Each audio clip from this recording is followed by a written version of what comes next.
Welcome, my friends, to another episode of the Whole Health with Rob Carney podcast. And on this episode, we have a special guest by the name of Anat Peri.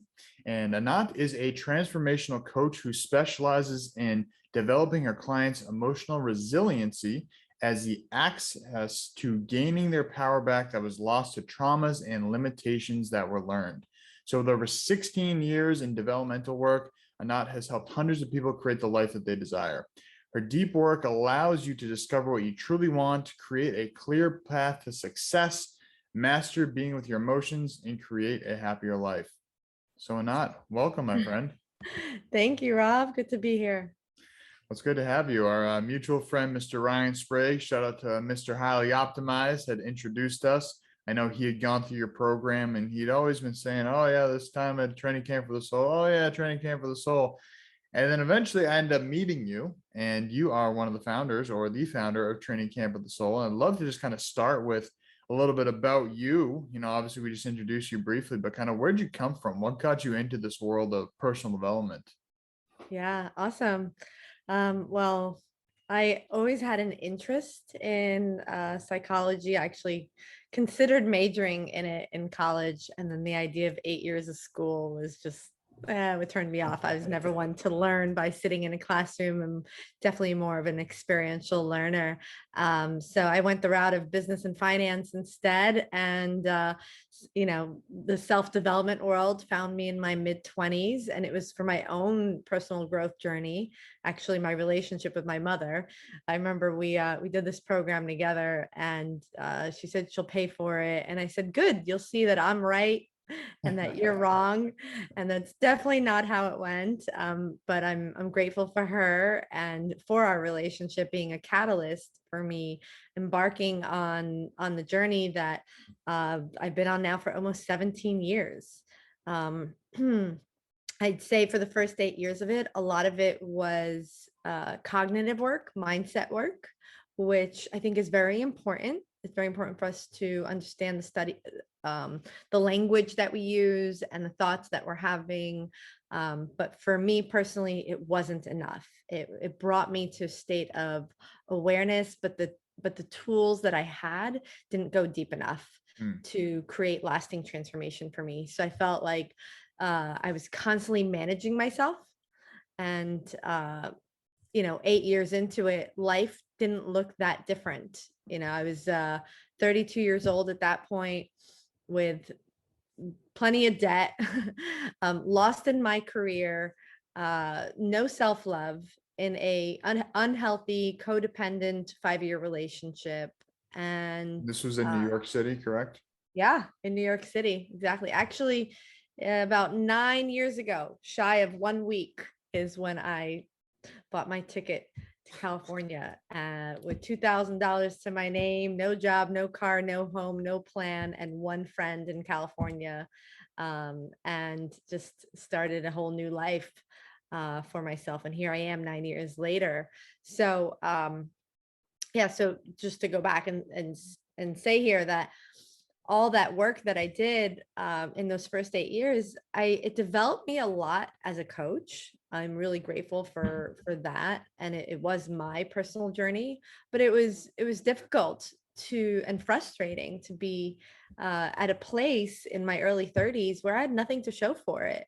And the same patterns were still coming up. I was still attracting the same type of men, the same type of relationships. And I just really felt, I felt I was angry and bitter at like the self-development industry and felt like when I moved to California, I want nothing to do with it, and was just like ready to turn to the universe, God, and just practice surrendering for a while of like, clearly I don't know what's best for me. And I think a lot of times when we get into self-development, sometimes we develop an even bigger ego of like thinking that now we know what's best and all this stuff. And not that you can't, you absolutely can, but the proof should be in your life. Like somebody should be not hearing the words that you're saying, that you're oh so knowledgeable and wise now and have all these tools.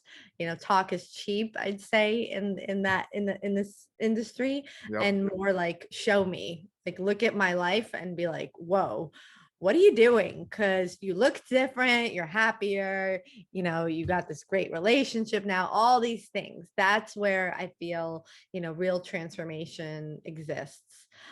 So for me, when I moved to California, it was like the beginning of a whole new exploration for me. And what part of California are we talking about here? San Diego, San Southern Diego. California. Yeah, yeah.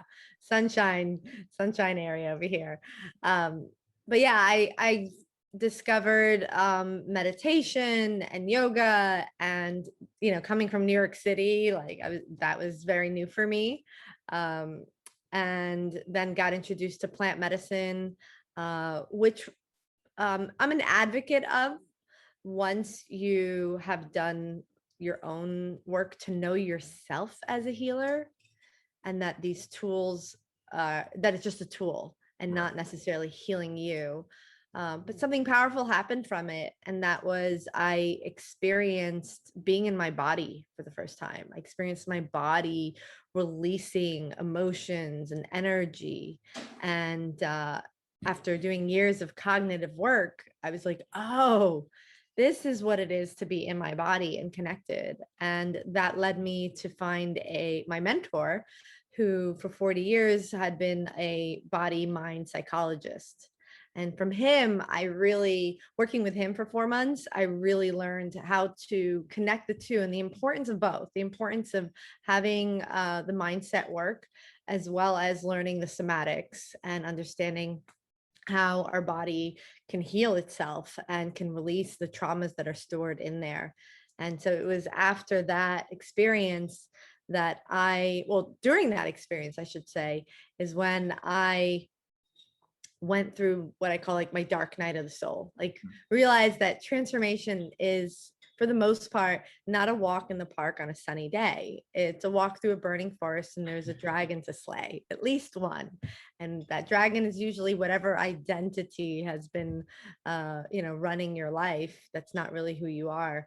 And so having the, grieving, the crying, the purging, like all the experiences during that time, and then having this new connection to myself, and like feeling like I'm on the other side of it after, at that point, 10 years of being in this self-development journey.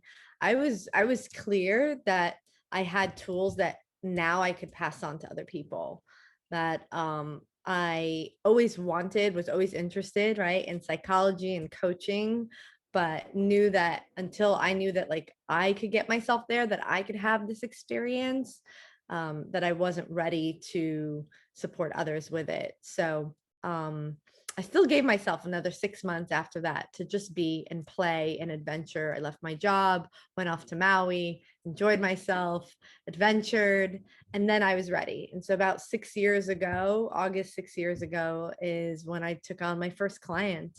And it's been a beautiful journey since, to see so many people, hundreds of people, reach that level of depth and transformation that took me years to do, in now a fraction of the time. And it's extremely satisfying. And what does a session with you look like with these clients that you're doing 6 years ago? I'm sure it's evolved over the past 6 years, but what is someone signs up with you as a client? What does that look like? Now or then? Well, let's start with then and kind of show Yeah, what it was yeah. then to what it is now. Yeah. So then it was like, I started out virtually. It was like a 4-month program, combination of like one-on-one call and group calls, and like Google Docs and papers for people to fill out. And it was still effective then, but whoa, as it evolved. And it went from that to, I had a client that was very wealthy, successful, and he didn't want to do it on his own. And so that was kind of the push that I needed to be like, you know what? If this guy's willing to pay me, I'll come and do an intensive with him. And that was my first in-person retreat. I did a 6-day immersive experience with him, which led to my next one and my next one. And from there, I started doing more retreats or group retreats with like 4 to 6 people maximum, doing them all by myself. and stopped the virtual version because it felt flat to me. And yeah, continued on that path for a few years to about a year and a half before COVID hit.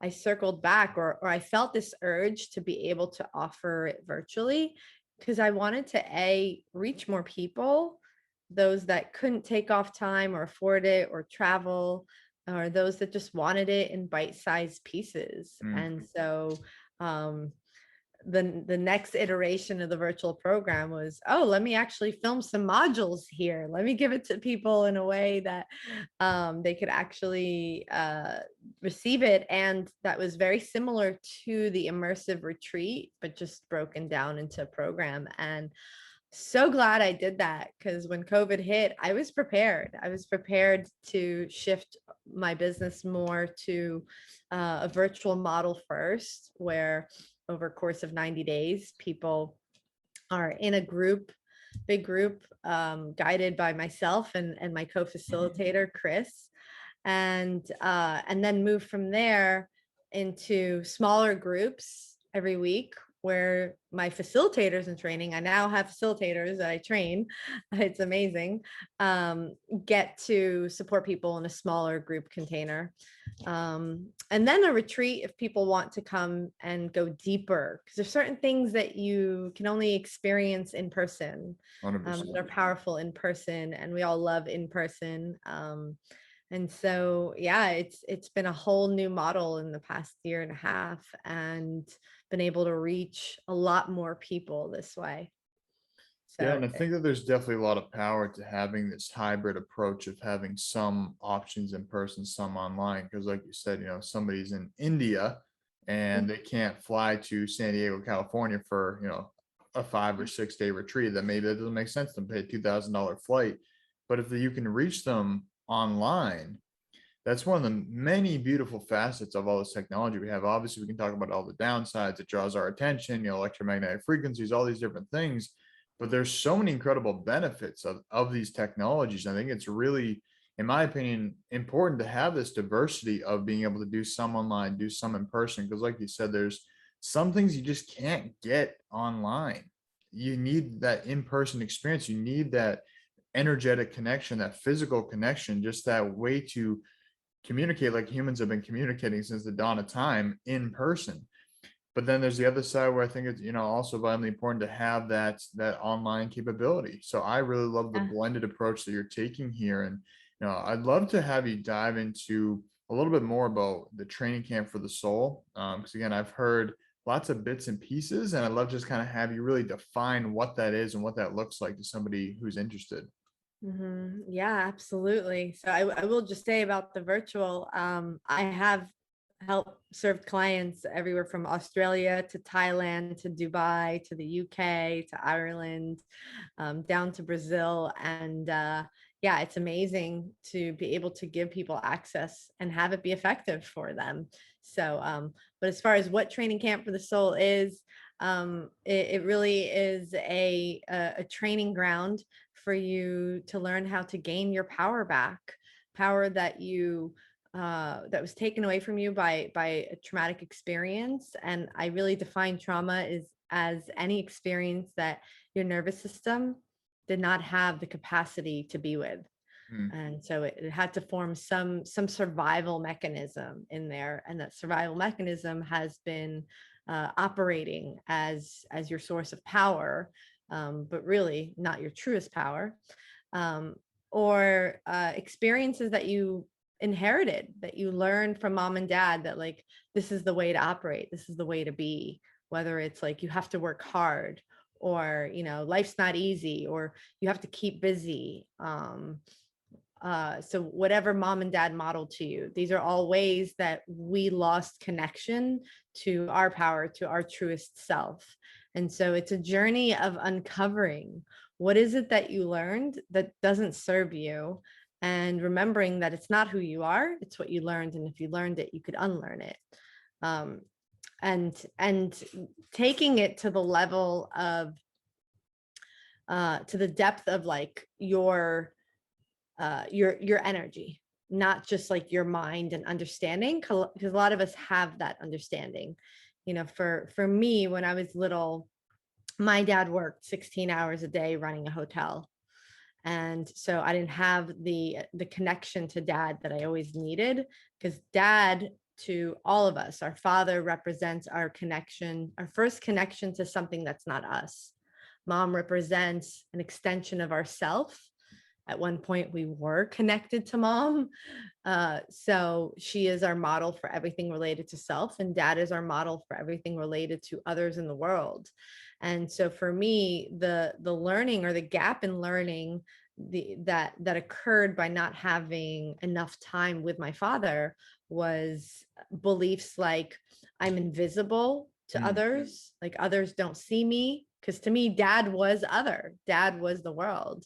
Other things are more important than me. I don't matter. What I need doesn't matter. And so it affected me throughout my life, especially in relationships with men. And so to start to uncover what is it that you experienced and what is it that you learned from your parents is one of the very foundational parts of it. But the journey that we take people on is what I call 5 stages of transformation.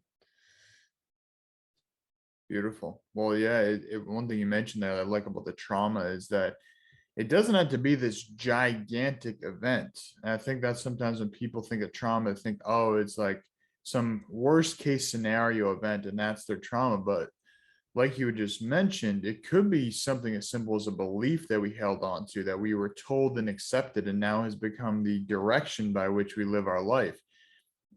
For example, like you mentioned, I'm not enough, or I'm not seen. I have to stay busy.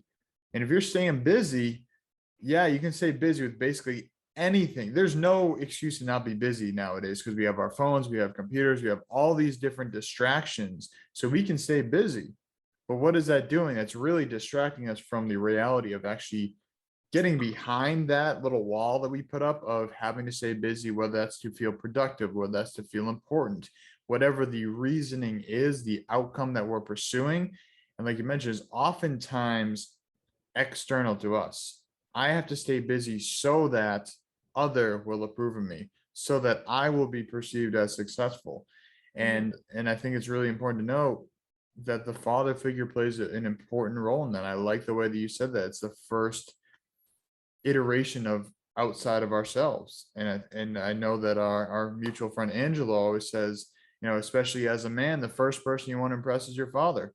Yeah. And I think that's most certainly true. Like you said, outside person, we want to impress that person. And so Yeah. if they're not giving us the attention, the love, and the nurturing that we think we need, or we believe that we need, that can create a rift in our personality, a rift in the direction, and a detachment from our true self.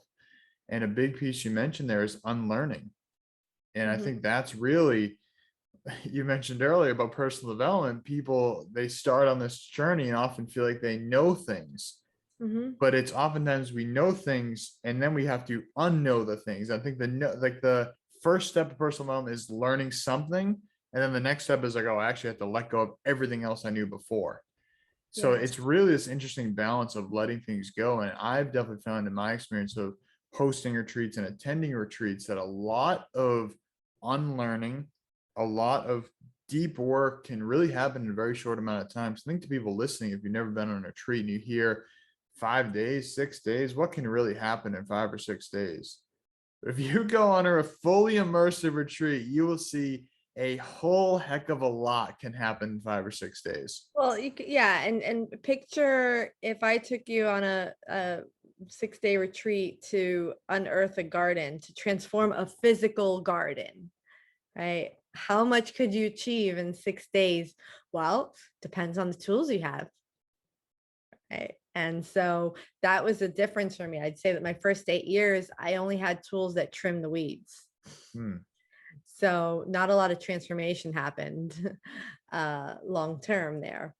So it's really all about the tools. You said something of, we become aware of a lot, and that is stage 1 of transformation.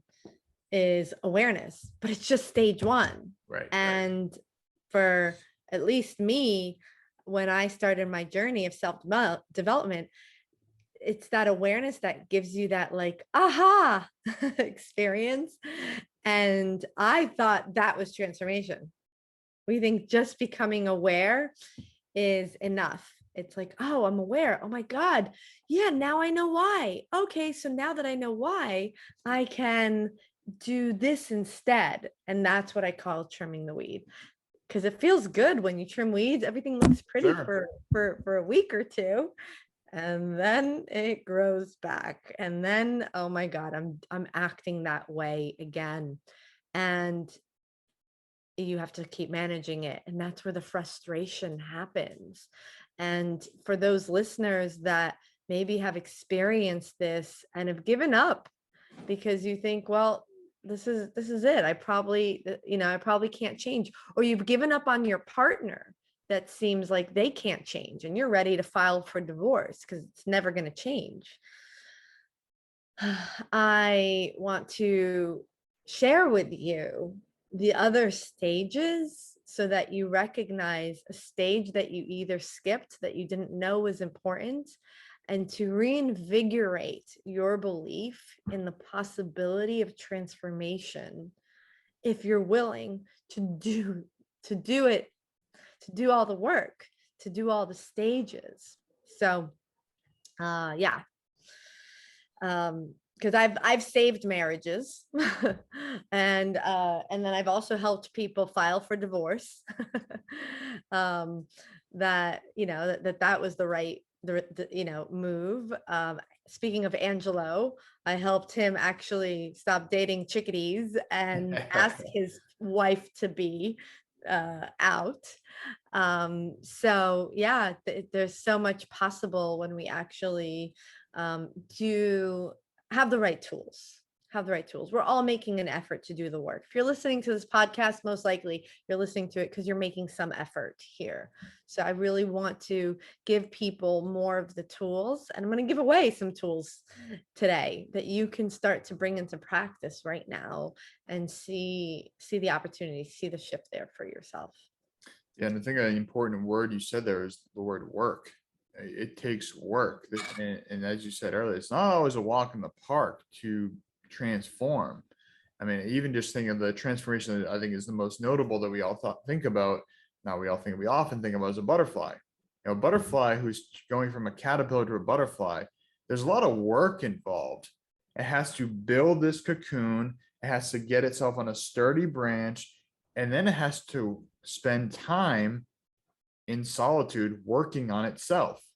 Mm-hmm. And so for me, my brain always goes to gardening, goes to nature. When you mentioned pulling the weeds up and cutting the hedge, I was like, yeah, that's exactly how I think of things too. So when we think of a caterpillar in its transformation, from the outside, it looks like it's doing nothing. But inside, there is so much transformation going on that our brains as humans probably can't even comprehend the level of transformation that's going on. Mm-hmm. And so I think it's important to recognize for people listening, like you mentioned, it's going to take work. Mm-hmm. This is going to take time. This is going to take patience. It's going to take persistence. It's going to take consistency. You're going to have to continue to show up. You're going to have to continue to trim these hedges to realize, wait a second, if I just trim the hedges, they're going to keep growing back. Let me dig a little bit deeper and find the roots here. Because then if you pull the roots out, now the weed is gone. But if you just keep trimming the hedges, weeds are very resilient. And that's one thing, if you ever grow a garden, you realize weeds are incredibly resilient. They will find a way back no matter what until you completely remove them. Yeah. So you got to be willing to get uncomfortable. Definitely. You got to be willing to, like, again, that's why it's not pleasant. So it is uncomfortable. I heard this recently. Someone said, when people use the word, yeah, that resonates with me. Or I'm going to hire this coach. He really resonates with me. Most likely that's your identity. That's your ego, picking whatever's going to feel comfortable for you. I say, go with the coach, or approach the things, not just a coach, but anything in life. Go with what scares you, with what feels edgy to you? I always use this word with my clients. I'm like, what's your what's your next edge? Or they'll bring something up and I'll say, great, welcome to your next edge. Mm. Like if you're not feeling the edge, if you're not feeling that on the like that unknown, that discomfort, then you're still on the surface. You're still playing it safe. Well, it's even we talk, I mean, there's many quotes that talk about being on the edge of your comfort zone. It's the same thing. And I think it's the fine line of not jumping off the cliff, because then you're going to fall without a parachute. But I like to think of having one foot in the known and one foot in the unknown, not being too far over from either side. Because if you're all in the known, you're not growing. But if you're Right. throwing yourself over the edge, you move too fast and you don't even have the chance to metabolize what's going on. Yes, to It's like stabilize. walking the tightrope of being half in and half out of the known and unknown. And I think that's where transformation happens. I think that's what I love about coming back to retreats, is that we can think we know what's going to happen at a retreat, but even as a facilitator, sometimes I don't know what's going to happen on the retreat because it's in a constant adjustment based on the vibration of the group. Because Yeah. if the group is giving the language of, hey, I plan to do breath work for an hour, but they're going hard and we're 55 minutes in, it's like, well, maybe we should go for another 20 minutes. Exactly. And I think it's this constant recalibration. And I love that, how that is also a reflection of life. Is that I went into this thinking, oh yeah, after a few years, I'll have this whole personal development thing out. Oh, after a couple of years, I'll have this whole business thing figured out. Usually not the case. Usually things take a lot longer. And I think in this world of instant gratification we live in, it's important to recognize that, hey, things may take a little bit of time, and that's perfectly okay. We don't need things to be instantly gratifying to us. We don't need to have transformation right away, but we can use tools like retreats, like meditation you mentioned, or like journaling. We can build up our toolbox to shorten the path there, but it's still going to take some time. And then today, it's still going to Yeah. take work. Yeah. And um it's not only about transforming and healing from our past. It's about gaining tools to be able to handle what life hands you next, because it Yes. will hand us things. And that's why I speak a lot about emotional resiliency. To me, that's the ability to be with any emotion that arises, that no matter what life hands you, aside from death, like your own death, everything else is just going to create some sensation in your body. And so if you learn how to be with that sensation, how to build your nervous system's capacity to hold that type of energy, then you'll approach life with you'll approach those edges. You Mm, won't live in fear. You'll be willing to continue to show up for whatever life hands you. absolutely. And again, it comes back to resiliency, and it comes back to doing the work. It comes back to patience, come back to persistence, consistency. And it's a never ending game. And like you said, until your own death, this game is going to keep on going. And we often have this dialogue that's been given to us. So you go to high school, you go to college, you get a job, you retire, then life, you just vacation for the rest of your life.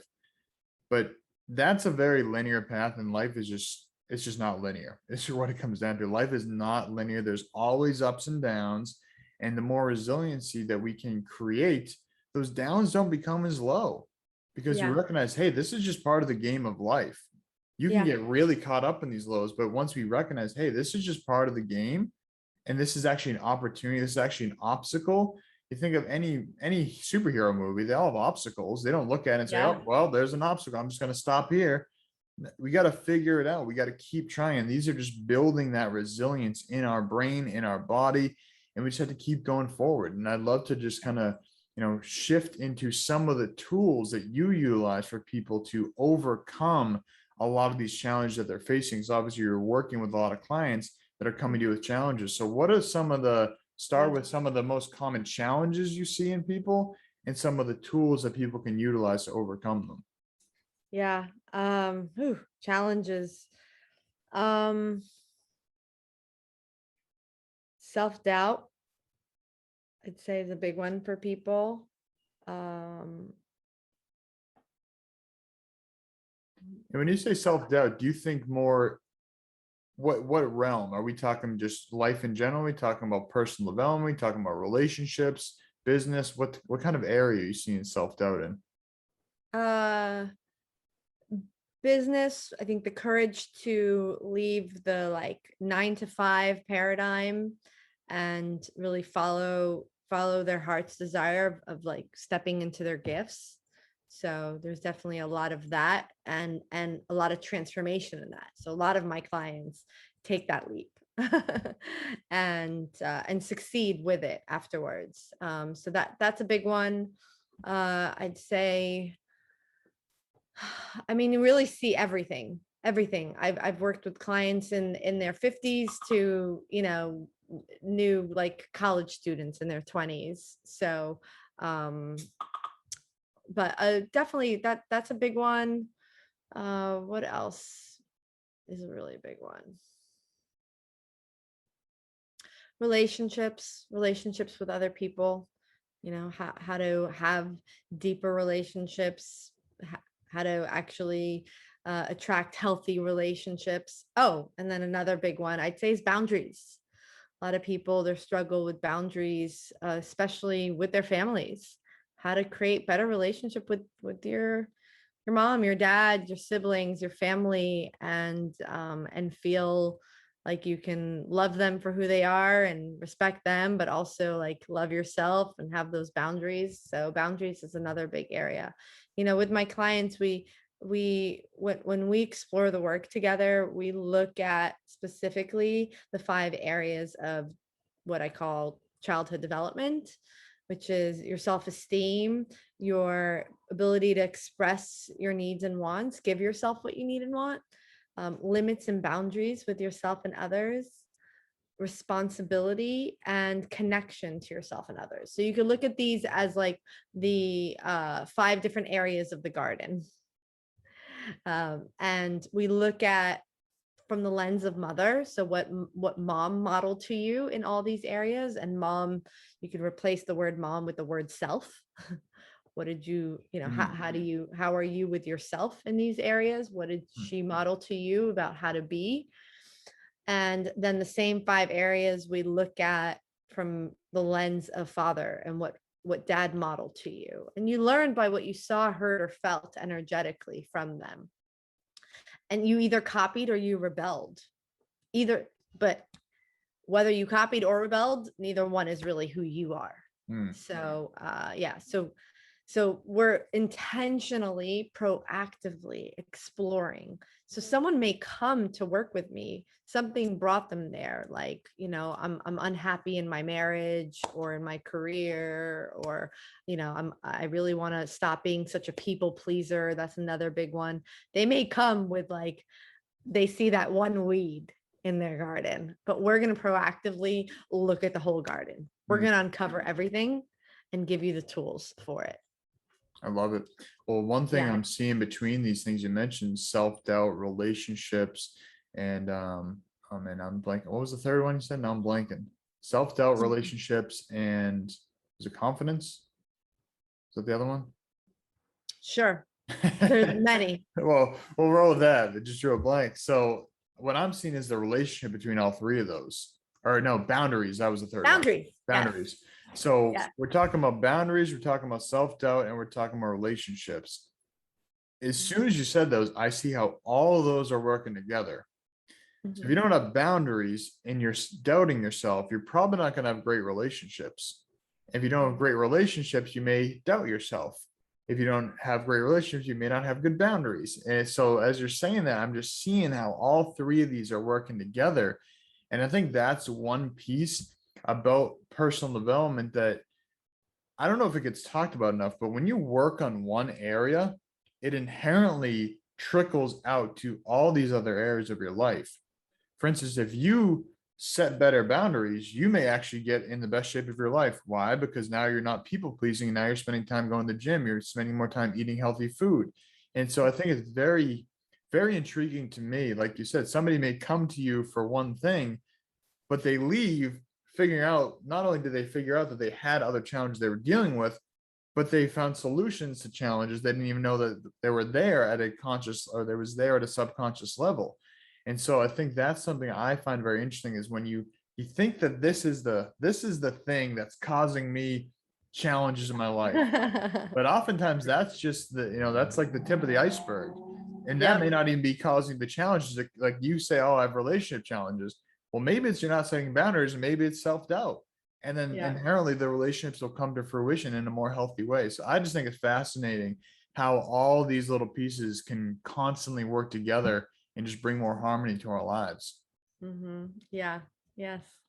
I you said something before of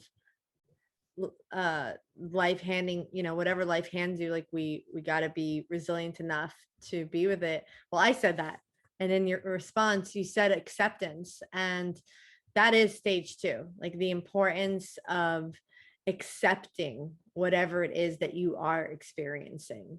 And this is a stage that a lot of people skip or don't recognize how important it is. When I'm feeling anxious, like, how do I get rid of this anxiety? How do I make this stop? How do I, I'm depressed, I'm sad. How do I make it stop? It's always a rejection of it, of fixing, as opposed to how much can you accept that this is your experience, this is happening, this is it. And that's like the entrance to the door, like you're walking in, like, yeah, this is what's on the other side of the door. People are waiting for it to be something different, and they're not. You can't move forward without that. Sometimes it's something that me just saying that right now to those listening, you can get it and be like, oh, okay, so I need to just accept that I feel this way. And sometimes it's where you feel the most resistance, Right. and threat to your identity. Because what if wait, you're telling me that I have to look at my relationship with my father? Well, then that means there's a chance that I'll actually forgive him and want to talk to him again, as an example. Right. And that means the whole identity you've created around, the whole safe little box that you've created for yourself may be gone, and it puts you in this place of the unknown. And so that's what I find with working with clients, is that sometimes this is where they need the most hand-holding, is to just accept what happened, that it happened, or to accept what they are currently feeling and experiencing as what they are experiencing, instead of wanting to numb it out, put it in a box, compartmentalize it, logic their way out of it. So that's the importance of stage 2. And mostly in my experience in self-development was skipped. I think it's skipped for It a was lot of people. logic. Yeah. I think it's good for a lot of people. And I remember there's a book called Can't Hurt Me by David Goggins. And I don't know if you've heard of or read that book, but basically he was a Navy SEAL, but before he was a Navy SEAL, he was like 300 pounds. And a big thing that he talks about is he was fat. And he said that he had to accept that he was fat, because he kept telling himself, oh, one day I'll get back into shape. One day I'll lose weight. And it was just not accepting the fact that he was actually fat. And so his message to people is like, wherever you're at, you need to accept and acknowledge the fact that this is where you're at. Like, if you're fat, say you're fat. If you're not where you want to be, say that you're not where you want to be, because that's how you get the change to actually do something about it. But like you said, if you keep numbing, saying, oh, I'll worry about it another time. Oh, I'm not really that fat, because look at that person. That person weighs more than I am. And then we can just keep rationalizing to hold on to that identity, because he identified as a big, scary dude. He's like 6'3", 300 pounds, also very strong. He lifted weights, but he was also eating like garbage. So he's putting on muscle and fat. So he was saying he had this identity of being a big, scary dude, and he identified that way. So he had to let go of, all right, I don't want to be a big, scary dude anymore, because I want to be a fit guy. I want to join the Navy SEAls.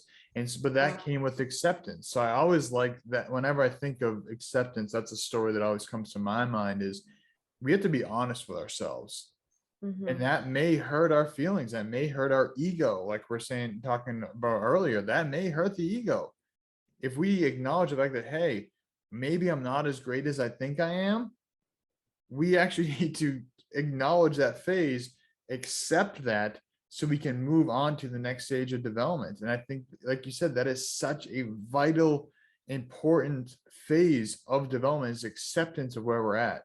Yeah. And you said it. You said it may hurt your feelings. Actually, what it is that you'll have to feel some feelings. Hmm. And that's what most of us are not, we don't have a tool for.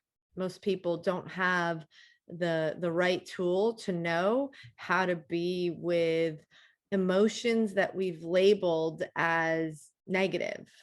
Like if I told you that you get to be happy and horny all the time, you'd be like, yes, please, more of that. We all want more of that. But if I told you, if you accept this, you may have to feel some anger or sadness or fear, then you're just like, how do I make sure that I never feel that again? And that's the problem is where most people are living their life out of survival, of like, I only want to feel this way. I don't want to feel this way. And that's not realistic. And Right. what you're really running away from is a label. Um, if you go one layer deeper, which is really stage 3, like getting to the root of it, underneath that label that you call sad or anxious is sensation. It's just energy. That's why they call it emotions, are just energy in motion. So learning to relate to your experience at the level of sensation as opposed to the level of, the label that we put on it, which is either good or bad. You never Right. say, why am I happy? Why am I happy? But you do say, why am I sad? Instead of accepting, I'm feeling sad. I'm feeling hurt. And that's Acceptance. okay. And And that's then, okay. yeah, it's okay. And where am I feeling this in my body? Oh, it's in my chest. And then bringing curiosity to it, loving curiosity of like, ooh, what is this energy about? Does it As have, opposed to judgment. Because I think that's yeah, where a lot of people, yes. instead of curiosity, they throw judgment that I shouldn't be feeling this way. So I think Mhm. that's a very key point you just touched on, is to everybody listening, when you're feeling these feelings, approach it with curiosity and kindness as opposed to judgment. Because if you're feeling sad and now you throw judgment in that fire, the fire's only going to get bigger. Exactly. It's just like a child. So I always tell people your emotions, I want you to picture any emotion that you have as a child that's walking into a room, whether it's your child or your niece or your nephew, or just pretend that there's this sweet little child that walks into the room, and it's a child that says, I'm scared, or I'm sad, or I'm anxious, or I'm angry. What would that child need? Would it need more judgment? Would it need more story? Or would it need you to just give your presence and your love and your curiosity and say, come here, let me hold you. It's okay. It's okay you feel this way. This is all children need. I see this with my nephew. If we start questioning, well, why are you crying? What do you need? They just get louder. They Right. get even more frustrated. Like, I don't need you to question me and bring me into my mind. I'm just feeling these feelings. Like, to them, it's still normal. It's a way of moving energy. And to Right. us, society, we've learned that there's good emotions, that it's okay. If our kid is laughing, sitting on the couch, laughing, you're not going to be like, why are you laughing? Right. But if they start crying, you're like, why are you crying? What do you need? Instead of, it's okay. Cry it out, get it out. And so I always tell people, start to picture yourself when you have any of these emotions as an inner child, as your inner child walking into a room having this experience. And a lot of us did not have mom and dad model this to us. And so it's time for you to reparent that child and give that child what you wish that your parents gave you in that moment, that's how they handled you. So most likely you are treating yourself the way that you learned to treat yourself, the way that mom either felt about herself or the way that she treated you. If she was always judging you and telling you, you're fine, like what, toughen up, stop crying, then most likely you're going to talk to yourself that way. Right. And so bringing awareness to this and starting to get curious and get loving, and you'd be amazed how many grown men, actually Angela is one of them, grown, strong alpha males that I have broken down into that like Niagara Falls of tears just by literally giving themselves a hug and a caress, as if like picturing picking up their like 7-year-old self and giving that little boy the hug that he needed when he was scared or hurt. And it frees you up. And so we all need to allow ourselves more to let that energy flow. And so I'd like to give you that visual of always picturing that child, as well as the internal visual of identifying where are you feeling this stuck energy? Where are you feeling it? Oh, it's in my throat, or it's in my solar plex, and then naming it in as many ways as you can. Does it have a size, a temperature, color, texture? Is it light? Is it heavy? Is it moving? Is it solid? Is it hollow? In as many ways as you can name it. And the body then just knows what to do with it. It really knows how to integrate it, how to release it, how to metabolize it. When you cut your finger or you burn your finger, you feel a sensation that we say ouch to, right? We feel pain there. It's not the ointment or the Band-Aid or the ice that's doing the healing. It's, I believe, the reason that we have such a strong sensation there is to signal to our nervous system, to our brain, to our body, this area needs healing. And that's what does the healing. Our body is brilliant at doing that. It is.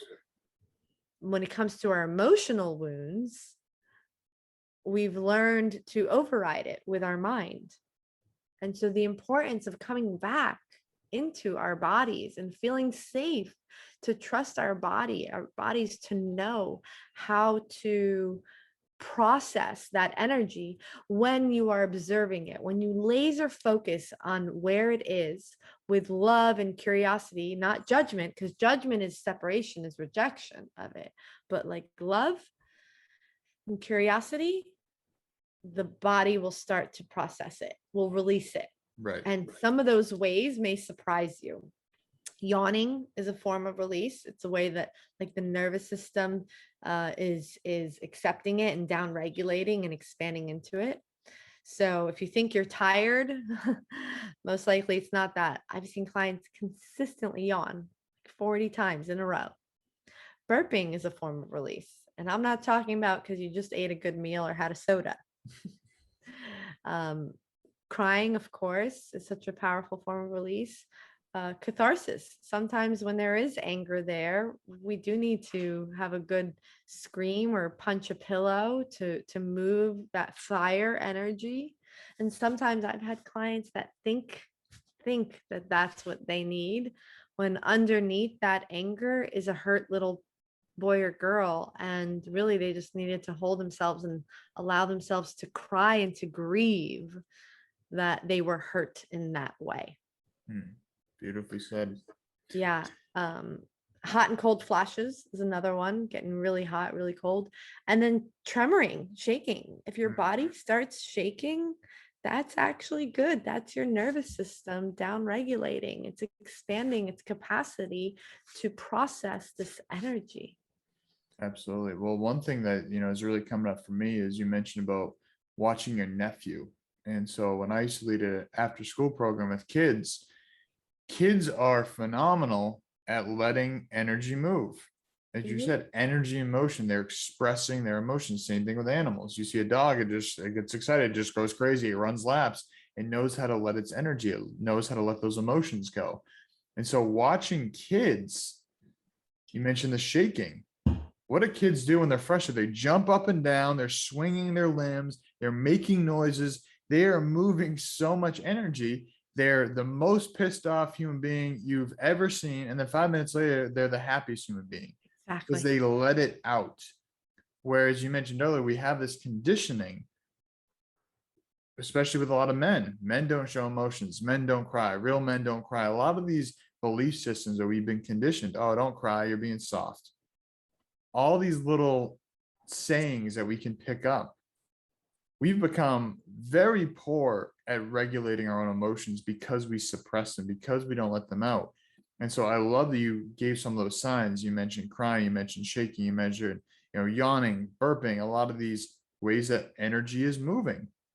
And one of my favorite things to do, if I'm feeling stuck and stagnant, going barefoot in the grass and shaking my body, just Yep. shaking my body, just getting, if I feel like unproductive, I feel anger, any unfavorable emotion, and I feel like I need a chemistry shift outside in the sun, I'm shaking, I'm breathing, I'm just letting energy move. And then sometimes I'll just lay on the ground and just feel it. And that to me can completely reset my nervous system. And there's so many different tools that we can utilize. Like we mentioned earlier, journaling, we mentioned meditation, we mentioned going on retreats. Walking is one of my favorite forms of moving energy. It allows me to move my body, get breathing, and process how I'm feeling without my phone. Keyword, without my phone. There's Yeah. so many different tools, but I'd love to kind of just get back on track with the different stages. So we mentioned Yeah. awareness, we've mentioned acceptance, and I'd love to just kind of have you go through the other stages. Well, we just went through stage 3. Wait, what was Stage, the label yeah. for So that? stage 3 is getting to the root of it, the Right. cause and effect. And so sometimes there's many ways that this could come to surface. Sometimes getting to the root of it means remembering the first time that you learned this, that mom modeled this to you, or that dad said that comment to you, and going back and like rewinding the movie and picturing yourself and hearing dad say that and feeling what that little boy felt, seeing what he saw, hearing what he heard, and then giving him what he needed in that moment. Because it's as if you're holding his hand, going back into time with that. And it's completing the loop. Because a lot of times we didn't have the awareness, we didn't have the logic, we didn't understand. And so we went to whatever we could cling to feel safe. So maybe it was, well, I'll just shut down and go to my room, when really you needed to scream, stop, because mom and dad were fighting with each other and it scared you. So I always tell my clients to say to yourself, if you knew you were safe, what would you have done in that moment? What would you have said in that moment? Or what did you need to hear in that moment? And then editing the script and visualizing yourself saying that, verbally saying it, doing it, hearing it, and completing that loop. Because our brain, our body does not know the difference between imagination and reality. Right. And so imagining that you're back there, and key part is creating safety first. So I'm going to give this tool away. I coined it priming safety. So, if you were to paint a wall from blue to yellow, you'd have to put primer first. And so to move us a lot of times from being in our mind, controlling, compartmentalizing our experiences, to letting the body feel, assimilate, process, and our nervous system expand its capacity, we have to reconnect it here, right? And to me, that's the journey of what I call priming safety. Because a lot of times what keeps us from surrendering back to our bodies that we're not familiar in, like feeling what but what if this comes up, is that we don't feel safe. And so when a person feels safe, or let's start here actually. when someone doesn't feel safe, how do they sit? Usually a little hunched over, usually not in great posture, I'd say is first thing that's coming up for me. Yeah, curled up, protecting, arms crossed, protecting the front of their body, their, all their major organs. So if you did feel safe, how would you sit? Expanded. Yep, spine straight, chest open, palms up, like open to receiving. So that's the first step, is the body language. Because sitting that way already, you're signaling that you're safe. How does one breathe when they don't feel safe? Shallowly through the mouth, into the Yeah. chest. Yeah, shallow, or they don't breathe, they freeze. Hmm. So next thing is your breath, taking deep belly breaths. And I like to start with an exhale out of the mouth, exhaling all that shallow, stagnant breath, blowing it all out, all out, all out, all out, emptying, sucking in the belly, all out. So your first deep breath is deep, filling back up and taking those deep breaths into the belly while sitting, spine straight, palms up. So already now, what are you signaling more? Oh, the body's a safe place to be. And the last part of priming safety is occupying the monkey mind, the mind that is saying, uh-oh, don't open this box. This is Pandora's box. This isn't safe. This is scary. I don't know. What if this, like all that goes off really, really fast. And intentionally repeating to yourself while breathing, while sitting up, I am safe. I'm safe to be in my body. I'm safe to feel. I'm safe to experience this. I'm safe. I'm safe to be in my body. I'm safe to feel. I'm safe to experience this. I'm safe. And continuing to repeat it to yourself until you feel like you've dropped into your body. And then you can start to scan your body for safe places in the body, places that feel warm, tingly, and then working your way up to your belly and your chest and wherever you've possibly been holding this quote unquote negative emotion. And when you're ready, or let's say it's a belief, let's say it's if I'm vulnerable, others will see me as weak, others will hurt me, or I'm not good enough. Whatever it is that you felt a charge around, now that you've primed safety, you can repeat it, accept it, right? Or it's a like we talked about before, an experience that you haven't wanted to accept. Like, yes, I was abused. Or my parents did get divorced, or dad did leave, or whatever it is that you haven't wanted to face. Or it's, yeah, I am sad. I am angry. And now you've primed safety. And so you're saying it and scanning your body for where are you holding that tension, or where are you holding that energy?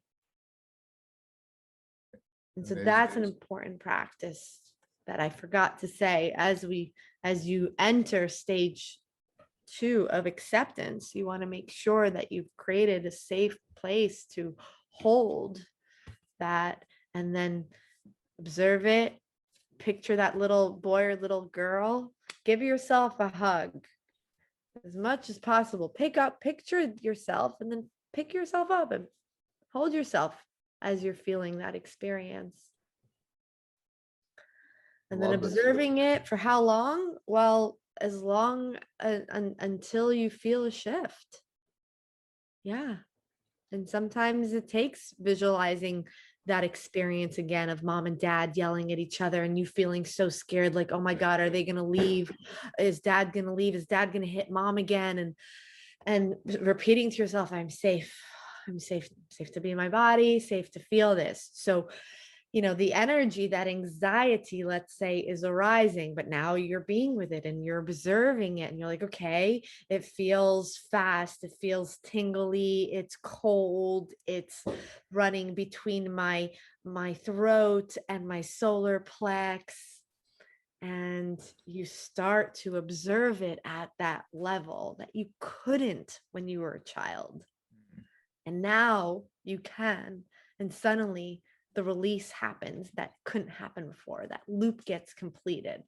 And that's stage 4. Stage 4 is the releasing and then the replacing, which is another part where I find that people that have done inner child work, shadow work, that sometimes is a stage that gets skipped, is the replacing. They may have the big cathartic release or whatever, and they don't recognize the importance of now what's available, what's possible now, what is there room for now that there wasn't before, what can you believe now for yourself and your life, And and now, asking your body as opposed to your mind. right. And now we're shifting out of being a victim of our circumstances and a victim of our past to being now the creator of our future and the victor of our present. And I Yeah. think that's a very powerful place because, and there's a lot of victimhood mentality that's being conditioned into people. And, that's a choice. Yeah, we're conditioned to believe that, but we also have the option to choose to say, hey, I can get out of that. And I don't have to live this way as a victim to my past. I don't have to be upset because my parents fought all the time. I don't have to be, angry because that's what my dad showed me. You have a choice. And I think that's something that it's easy to get caught up in this victimhood mentality. But if we Yeah. recognize, hey, there's actually a way out. There's actually, and the way out is by going through. Like you Yeah. said, it's actually facing these challenges head on instead of saying, hey, this defines me, or I don't want to face that. It's saying, hey, this happened. And I could Not be with it. right. That's Exactly. that's what I have my clients say. This happened, and I can be with it. Or they'll say something to me and I'll say, and you can be with that. So now be with it. Be with it. So much so. I had a client that his father was murdered when he was 4 years old. So you can imagine the heartache that's there. And there was this pain in his heart that he avoided. He was early 50s when I worked with him. And this was at actually the last retreat I did right before COVID happened. And I said to him, I want you to go into the pain, quote, pain that's there.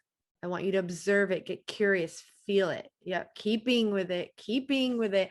And he went into it so deep, and he was being with the sensations that arose that he's labeled as pain.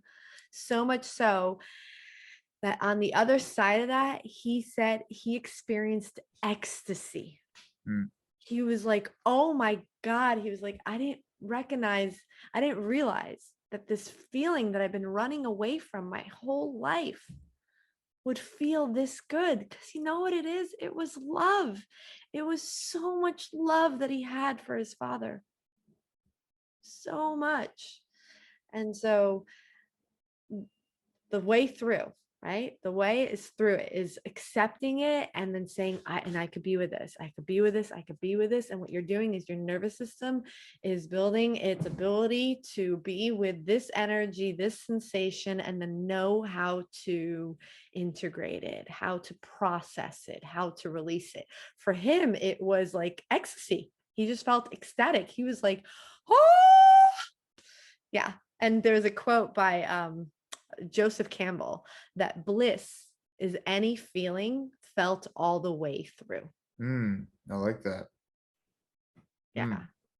And and uh and the gift of that, the gift to know that sometimes the things that we're so afraid to feel, it's because of our mind putting that label on it, when really the sensations can create bliss for you, can create aliveness for you. So yeah, you can move from the victim to the victor and then create what you want. So what's possible, what's available now. Oh, I love myself, or, whatever comes through from the experience. Sometimes it is the opposite of whatever you went in there with, and most For of the time sure. it's not. Most of the time it's so much more than that. And I tell people, I tell my clients, don't answer it from your mind. Mm, See what you feel is now available and possible. I love that. So that's 4. So now you have this new declaration, which is like a new seed that gets planted in a garden. So Rob, what happens if you plant a seed in a garden and then leave it alone? If it doesn't rain, not much. Exactly. Exactly. And so it brings us to stage 5, which is integration and education. And so the importance of how quickly can you water this seed? Meaning, how quickly can you go out in the world and take an action, behave in alignment with that new belief? So if your new declaration is like that author you were talking about, that went from weighing 300 pounds to being a Navy SEAL, I am healthy. Well, an action would be going to your fridge, cleaning out all the junk from it. That an action would be going for a run. An action would be joining a gym. So how quickly can you take whatever you declare and say, okay, what is a character that has this in their script? How do they play? How would that person play it out? That if someone was watching the movie of your life, they would say, oh, that person wants to be healthy and fit. And I think a big piece on that you're hitting on is the immediate action. So I think we can so easily get motivated by watching a video on YouTube, by watching a movie. Motivation can come pretty easy for a lot of people, but the discipline and the action taking isn't always as easy. So I always recommend to people, if you're feeling that motivation, do something right now. Like stop what you're doing and take the action. Like you said, whether that's using the example of wanting to be healthy. If that's wanting to be healthy, go to your fridge right now. Don't think, oh, I'll do it later. Because that's what exactly got you to this place you're at now, is the procrastination of your own importance, the procrastination of taking the steps. So whether that's putting down the phone, putting down the movie, whatever you're watching, and just going for a walk around the block. And it doesn't have to be anything crazy. It doesn't say, oh, go run a 5K, go run a 10K. Go for a walk around the block, drink some water, go to a farmer's market, get some organic food instead of going to McDonald's. It doesn't have to be anything drastic, but it's these little steps that taken immediately. Because using the example of a seed, if a seed sits there, some seeds have some innate intelligence that is beyond my mind. They can sprout like 100 years later. But let's just say an average seed, if it's left there over the winter, it may freeze, it may get eaten, it may not have the opportunity to grow. Yeah. But if we water right away, now it's sprouting. And now the momentum is going. I think that's a big thing, is momentum. Now with life, once there's momentum, it's a lot harder to stop momentum. It's harder to stop a ball going downhill than it is to get the ball going. Yep, exactly. So that's integration. And then the education part of it is, well, what if you declare something that you have no framework for? Like one of mine for me was, I am vulnerable. And I was like, okay, cool, great. What the hell does that look like? This was not modeled to me. I have no idea how to actually be vulnerable. And this is where education comes in. This is where you can take that go to that intimacy retreat, or pick up a book on vulnerability, or listen to that podcast and actually have room to apply the tools that you learn in there, as opposed to going back to what I think I experienced in my early years of self-development. I went from stage 1 awareness to stage 5. And I skipped all the middle. It was like, oh, I don't know how to be vulnerable. Okay, let me go pick up a book and learn how to be vulnerable. But if you still have beliefs like others will hurt you, don't trust men, if you're vulnerable, you're weak, then doesn't matter. You could learn all those techniques and tools, but there won't, but you'll sabotage it. Right. there won't be room for it. It's like going to Home Depot Gardens and picking out all the seeds of everything that you want. But if you're not willing to clear the weeds, there's no room for it. And so these are the 5 stages, and you can't skip a stage, and they go in this order. And, for those listening, you can now assess what stage have you skipped, and now you know why transformation didn't occur. And you get to commit to the stages and actually experience that transformation. So, can you just outline the stages for our listeners one final time that they can hear it? And I'll put these in the show notes as well, but if anybody listening wants to write it down, what are the 5 stages? Yeah. So stage 1 is awareness. Stage 2 is acceptance. Like, so much so there's nothing to fix, nothing to change, just like accepting it. Stage 3 is getting to the root of it, holding that inner child, observing those emotions. Stage 4 is the releasing and the replacing. And stage 5 is integration, action, and education if need be. Awesome. Well, Anat, thank you so much for outlining all this. Thank you for sharing all that you did today. I'm excited for people to dive deeper into the work that you're doing. So if somebody wants to get involved with what you're doing, follow along, where can they find that information? Yeah, so if you want to connect with me, I am on Instagram. I direct message every new follower because I want to get to know you and why you're following me and how I can support you. And if you're curious about my programs, my work, trainingcampforthesoul.com. We'll have all the info, and sometimes we run some free support calls and stuff. So I'd love to have you. Awesome. And everybody listening, I will put those links in the description there if you didn't catch that. But Anat, thank you for being here today and sharing your message with the people. Everybody listening, thank you for your continued support. As I mentioned, check out the links in the description box as well. Got a lot of cool stuff coming between this podcast, between future episodes. And as we talked a lot about seeds, if you haven't gotten my free ebook yet called Yes, You Can Grow Your Own Food, I really think that gardening and growing your own food is a spiritual experience. I've talked about this many times with a lot of clients, a lot of friends, and the fact of planting a seed. And just like we're talking, we use this analogy a lot. You're planting a seed that takes time, that takes nurturing. You can't rush the growth of a seed. You can do things to enhance its growth, enhance its habitat, its opportunity to grow. But at the end of the day, it takes some work, it takes some patience, takes some persistence, and some consistency. So check out that free ebook. I'll put that in there as well. Thank you for listening, and thank you for being here. Thank you. Thanks. All right, everybody. Have the best day ever. See you soon.